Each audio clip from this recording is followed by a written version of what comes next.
for me at that time, I had seen so few examples of me, the version of me that lives in the world, that I really, frankly, you guys, I didn't dare to dream about TV and film. I just couldn't see that version. I didn't see the full-lipped girl. I didn't see the broad-nosed. I didn't see the gap-toothed. I didn't see the girl who had a name different from the names we were seeing coming up the crawl. So it almost felt like, why knock at a closed door? You know, a locked door. And I say it lovingly, theater felt like a space that welcomed the misfit toys. And so I thought, that feels like more of a home, a safer home. I just didn't even dare to dream it. And so I didn't really go into those auditions. But what I learned through my very first job on camera, which was a show called Orange is the New Black, the casting director, the casting director for that show had come to see me in a play. And she saw my work there. And I went in and I, wound up getting the job.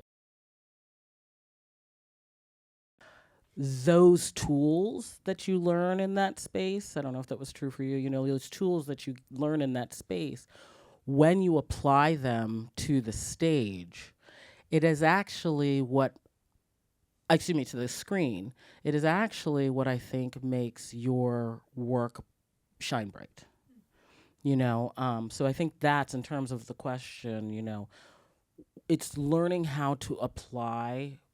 I learned on the stage how to apply freedom, trust, and a daring spirit to the screen. And essentially, what we're really talking about are choices. My first thing is, what I've sort of now begun to lean into is, can I see it? Can I hear it? Can I see it? And for me, that has really been useful, because what I realize, what I'm really saying is, do I have an entry point? Something to access, something to hitch my wagon to that feels true to what I can bring to the story. So, and that has been my experience, where I have felt like the work is not work. When I can see it and I can feel it, that essentially I feel tapped in. So that's the first thing. And so in the case of The Residents, I could very loudly, I could hear it. I could hear the cadence, I could hear the rhythm of both the show, the style and the humor, and more specifically, this character. I could really hear how she operated in the space. So that's the number one thing for me. If I can't hear it, then it's going to be a little bit, it may be something that it's tricky. Might not it's tricky, as Cordelia might repeat, so it's that. There needs to be a question that when I hear a lot of questions, if I'm starting to ask questions, I feel then really I'm just naturally engaged, which means that I'm going to find ways to dig and dig and dig and dig deeper. The why is very important to me. Why is she picking that thing up? Oh, she's picking that thing up because she notices everything in here. Well, why? Oh, because she's really fast at processing everything in the room. Oh, why? And that's why she talks this quickly. But why? Because she has to get everything out. And we're actually hearing her she doesn't have an internal monologue. She says everything that she's thinking. So we're going to hear every single thought that she's processing through. Oh, well, why? Because she knows how much smarter than she is than everybody else in the room. So she needs to bring them all up to speed as to the their why. The question why Harry Hollinger is asking her, why you need to go down to the state dinner. This is why. You're behind me by about 5 steps, so I'm going to bring you up to speed. So the why was the nagging why. And I want to have that question drum for me. And maybe sometimes not even be able to get to the final answer by the end of it. maybe sometimes even after the project is wrapped, or the curtain is closed, there may still be whys, but that's going to keep the motivation and the motor humming throughout the process. It's such a fun job that we have, but it is work. And I think if you hold that at the forefront of your mind, then you can approach the work with a level of discipline, a level of craft. You know, we had put in hours before we shot, hours on lunch break, hours after we've wrapped and everybody's gone home. We're there for hours by ourselves on the set working on episodes yet to be shot, just to get it done. But that's what it takes. And I have to be, you know, this isn't a name drop. I'm not doing this as a name drop, but that's an exercise that I learned, a practice rather, that I learned from Kate the Great Blanchett. I had watched her in a project we worked on do it. And that showed me what it takes to do it if you're really serious about doing it. And it made me realize, oh, none of her excellence is by accident. She works for this. The size of the role should not necessarily be the focus, as much as it should be it should more so be the focus of you as a person, as an actor, betting on yourself and your capability to tell the story of whatever character, right? Because we could see a movie like Christoph Waltz is a phenomenal actor in supporting spaces, right? We've seen Viola support in Doubt and be phenomenal for those 7-10 minutes, I don't know, whatever it was, that she had that remarkable speech, right?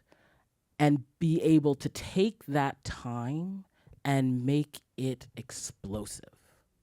So, number one, we get what that is, you know, leading, we get what that is. I'm not diminishing it. But I just don't want to also cheapen what supporting means, because you can do dynamic things in that station and, dare I say, almost feel like the lead. I think leadership is not the same as dictatorship, right? So you have to understand how to modulate in a room and be of service of everyone in that room without, of course, depletion to oneself, but to really understand the needs of the room and the needs of the moment. That's leadership. And you don't necessarily have to problem solve, but you can present the questions that help bring you to solutions. You can be just an ear listening to your fellow actor to get to a place of comfort. Your job as, I think, a lead is to really bring the temperature down in the room. That's my experience anyway, is to bring the temperature down in the room so that everybody feels comfortable to be their best work. Because at the end of the day, it doesn't matter if you're great and everybody else is terrible. That's not a good project. I don't want to be in that project. Like, what's the point of that, right? The great thing is being great and everybody's great. That's what we're aiming for. So if what I need to do is to bring everybody's comfort level to a place so that you can be great, that's great. That means that scene's gonna cook. And we have a really good shot of making a great movie or a TV show. You need life to make art. We discount the quiet times by calling them valleys, by calling them slow, by calling them famine, drought, all these things, right? But the truth of the matter is, the lead up to me getting that first on-camera job, I had a well of life that I got to experience, that I got to pull on as a resource and exposure to shape that character, and it all got poured into that, right? So if we imagine it as a tank, then that tank was, let's say, halfway full now, a quarter way full, maybe even empty. You can't expect continued sustainable results moving forward if that life container is now empty, because that's where you were pulling from. So you have to go keep living life. Or now your artistic well is dry. I don't care if that's the subway and now you're in an Uber. I don't care if that's having the time to go sit in a park in Brooklyn, and now you don't have that. So you're talking to people, you're seeing people, you're observing people. Those are things that are storing in your memory banks somewhere that you're drawing on. Yesterday we did a talk back, and Edwina was talking about when she was bringing to Sheila was her own ancestry. She pulled from her life, right, to build into that character. That is important. It's necessary. It's art.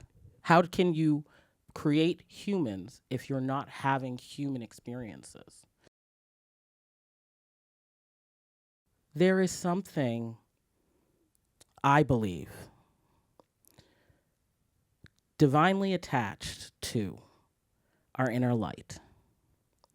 And if you are not enjoying life, that connection, whether we're rooting it to the ground up, we're pouring it through us, the lights go off. And sometimes it's that subtle thing that we don't know why. The casting director, the director's like, I don't know, there's just something about, right? That light needs to be on. I say that all to say, my daughter is not a slowing down of career or she does not take away. She is such an addition. Mm-hmm. That's not subtraction, that's addition. The things, the wacky characters I'm in the house, doing with her, the random songs I'm making up, you know what I mean? It's filling me up. It's giving me, and I'm not doing it for those reasons, but it's filling up my container and and it's also turning on my light, brightening my light. The moms that I'm meeting and the conversations that I'm getting to have, those are experiences and interactions that I don't even know the where, the what, and when of how that's going to be explored, but I know it's tapping me into this. And if I can say anything, for those who want life, I'm not saying everybody here needs to be a parent, I'm not saying everybody here needs to get married, I'm not saying everybody that's not what I'm saying, either of us are saying. But you do have to have your joy space. And you have to have a life that is filled with personal pursuits, just as your professional ambitions are filled, whatever that looks like to you. Because at some point it's going to run dry, and it's going to, the work, even if it's really great, it's not excellent. Even if it's good, it's not bright. It may feel brittle in some ways. And at the end of the day, I had it said to me once, 1,000,000 years ago, when your story is over, what do you want your story to be? What the sum of your life to be. It can't just be it has to be art that had something behind it. Someone who doesn't have to work on the lines may know how to drop in to their body, and another person may need to prepare in order to drop in, right? So you can't analyze somebody else's process against yours, because their work might be doing a 3-part warm-up for all we know on the floor, and that's how they're able to just say words and let them live and come alive. Whereas another person's work, they might have to be doing all this character study. They might have to do substitute, whatever their method of practice is, in order to get there. So I think there's that. We might want some jobs, and we might even feel like, this is my job. I know I have said it like that. This is my job. And it's like, it's not your job if you didn't get it. It's not your job. Doesn't matter if you thought it was your job. That's not your job. You know what I'm saying? But you can't quit on I don't think you can quit on trying things or bringing into the room the things that excite and entertain you. Because if you just whittle it down to getting the job, right? And you're not really thrilled by the choices that you made to get the job. It doesn't excite you. It's just a job then. My mom used to say to me, my family is from Nigeria. My mom used to say to me, like, just work hard. I don't know when it will come. I've never heard of nothing coming from hard work. That's what she'd say. I don't know when it will come. I don't know what will come. I don't know how it will come, but something will come. It may not come on the job you want, but it will come right on time. But you got to hold on to that thing that made you do this in the first place. Just a thought. If I could say anything for everybody in here, it's like the thing that you probably, maybe some of you, let me make it an I statement, think like, oh, is that holding me back? Or maybe I should change this. The unique thing that you bring is the thing that's going to get you the thing that you probably want. And we all spend a long time in this life running away from the thing that we are. But if we had just actually leaned into it, we probably would have gotten there a lot sooner. So just settle in, tuck in, kids. That, and learn to embrace that part of yourself and use that as a beacon rather than a shadow. It's really easy for us, all of us, to really look up at like the big 170-foot by 79-foot screen and think of that big star moment, right? And I want to be there, and how did they get there? But the truth of the matter is, a lot of the people that I know in this business who are doing it, right, whatever that means, it's in a moment a small moment, that changed their life. And so the thing that I just want to say more than anything is, keep going, everybody, all of us. This is for all of us. You just really don't know when somebody sees you. Someone is seeing you're special and loving it, And just so keep shining that light. You just don't even know. And I don't mean it in a don't even know when somebody, networky way. I don't mean it like that. I mean it like that audition that you think went horribly, that casting director might have been like, you know what, not this, but wow, there's something, you know what I mean? I like something in there, So always be prepared. Always have your stuff ready because somebody will see you.